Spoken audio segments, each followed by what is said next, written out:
Hello दोस्तों, हम आपके लिए लेकर आए हैं एक बहुत ही अच्छी कहानी जिसका नाम है बुद्धिमान राजा। एक नगर में एक राजा राज्य करता था। राजा बहुत ही बुद्धिमान और होशियार था।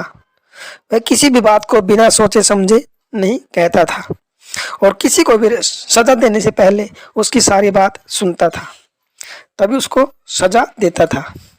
दूसरे देश की राजकुमारी उसकी बुद्धिमानी पर हमेशा शक करती रहती थी।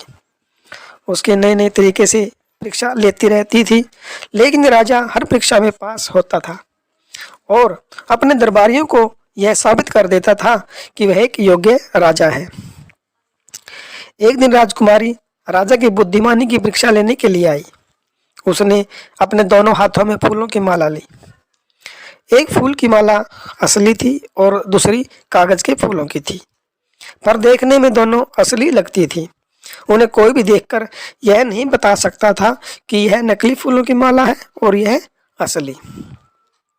राजकुमारी राजा के पास आई और बोली, बताओ राजा, इसमें से असली फूलों की माला कौन सी है?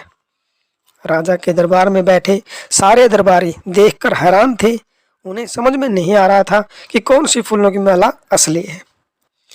राजा भी जब अपनी आंखों से देख देख कर परेशान हो गया, उसने अपने सेवक को आदेश दिया कि वह बगीचे वाली खिड़की खोल दे।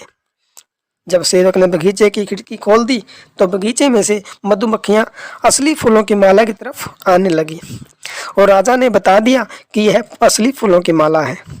राजकुमारी यह देखकर हैरान हो गई और बोली, सच में राजा बुद्धिमान और होशियार है। आपने बता दिया कि मधुमक्खी असली फूलों के पास आएंगी और वही असली है, क्योंकि मधुमक्खियां नकली फूलों पर कभी नहीं बैठती।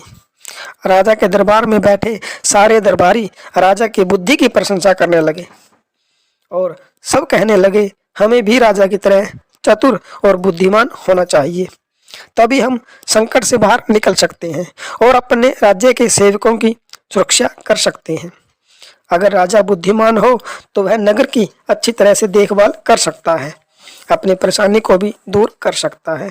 राजा ने यह काम बहुत अच्छी तरह से किया था, जिससे सभी लोग राजा की तारीफ करने लगे थे। अतः इस कहानी से हमें यह शिक्षा मिलती है कि हमें भी राजा की तरह ही बुद्धिमान होना चाहिए, तभी हम सब कुछ अच्छे तरीके से कर सकते हैं।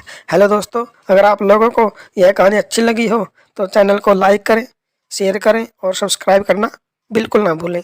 धन्यवाद।